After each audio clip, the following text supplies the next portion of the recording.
نحمد ونصلی علی رسولہ الکریم اما بعد فاعوذ باللہ من الشیطان الرجیم بسم اللہ الرحمن الرحیم اللہم صلی علی سیدنا و مولانا محمد و علی آلہ وسلم۔ حدیث رسول صلی اللہ علیہ وسلم چینل پہ آپ سب کو خوش آمدید۔ آج کی جو حدیث ہے وہ بخاری شریف کی روایت ہے اور نمبر ہے 2221 222 اور راوی ہیں عبداللہ بن عباس رضی اللہ تعالی عنہ۔ روایت کرتے ہیں کہ نبی پاک صلی اللہ علیہ وسلم کا گزر ایک جگہ سے ہوا تو آپ صلی اللہ علیہ وسلم نے دیکھا کہ ایک بکری مری ہوئی پڑی ہوئی ہے۔ تو آپ نے صحابہ سے فرمایا کہ تم اس سے فائدہ کیوں نہیں اٹھا لیتے؟ تو صحابہ نے کہا یا رسول اللہ صلی اللہ علیہ وسلم یہ تو مردہ ہے۔ آپ صلی اللہ علیہ وسلم نے ارشاد فرمایا کہ مردہ کا صرف کھانا حرام ہے، یعنی اس کا گوشت حرام ہے، اس کا جو چمڑا ہے اس سے فائدہ اٹھایا جا سکتا ہے۔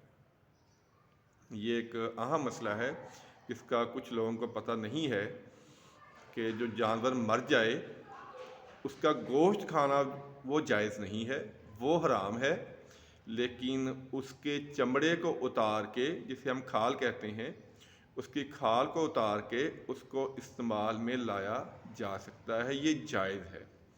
اور اس کے بہت سارے چیزیں اس سے بن جاتی ہیں۔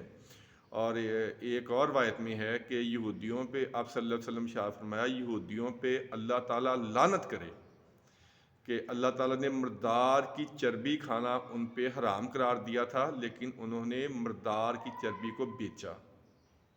یعنی مردار کی صرف جو کھال ہوتی ہے، اس کا جو چمڑا ہوتا ہے، اس کو استعمال میں لایا جا سکتا ہے، باقی اس کی کوئی چیز نہ کھائی جا سکتی ہے اور نہ فروخت کی جاتی ہے۔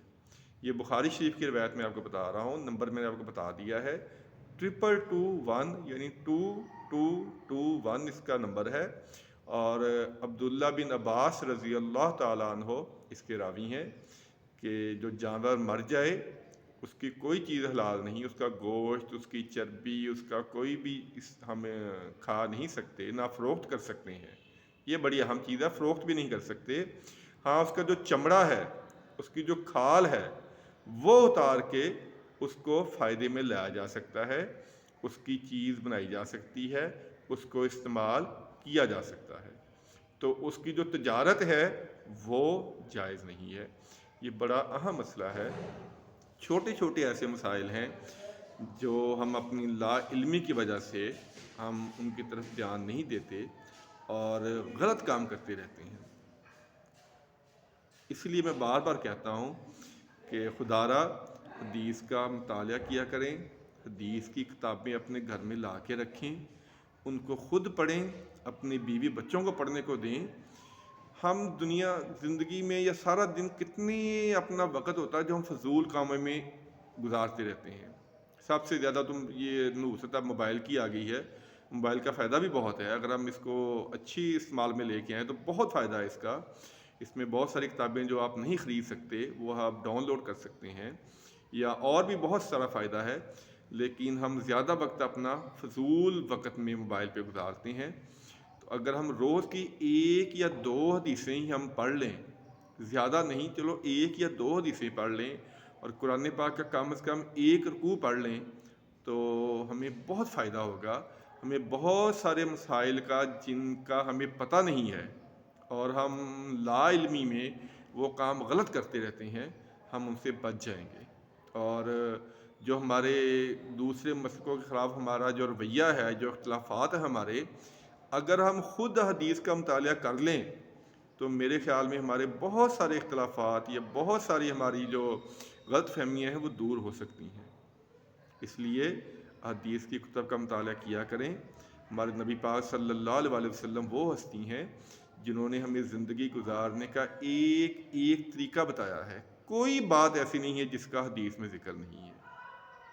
طہارت کرنے سے لے کے پاکیزگی سے، نماز، کھانا پینا، سونا، شادی بیاہ، جماع، یعنی کہ بچہ کو نام رکھنا، سفر کرنا، میں کس چیز کا نام لوں، کوئی ایسی چیز نہیں ہے جس میں حدیث کی روشنی میں نبی پاک صلی اللہ علیہ وسلم نے رہنمائی نہیں فرمائی۔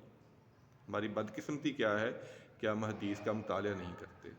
خدا را حدیث کا مطالعہ کیا کریں، اگر کر نہیں سکتے تو کوئی میرے جیسا ناقص علم اگر آپ تک پہنچانے کی کوشش کر رہا ہے تو 2-4 منٹ لگا کے اس کو سن لیا کریں۔ تو نئے دوست جو سن رہے ہیں پہلی دفعہ، ان سے گزارش ہے کہ آپ اس یقین کے ساتھ چینل کو سبسکرائب کر سکتے ہیں۔ انشاءاللہ تعالیٰ اس چینل پہ کسی مسلک کے خلاف، کسی شخصیت کے خلاف کوئی بیہودہ گفتگو یا کسی پہ کوئی اعتراض یا کوئی لطیفے بازی یا کوئی قصے کہانیاں یا کوئی اس طرح کی چیزیں نہیں ہوں گی، صرف شرعی مسائل ہوں گے اور نبی پاک صلی اللہ علیہ وسلم کی حدیث کو بیان کیا جائے گا۔ اللہ تعالیٰ آپ کو اور مجھے عمل کی توفیق عطا فرمائے، آمین ثم آمین۔ السلام علیکم ورحمۃ اللہ وبرکاتہ۔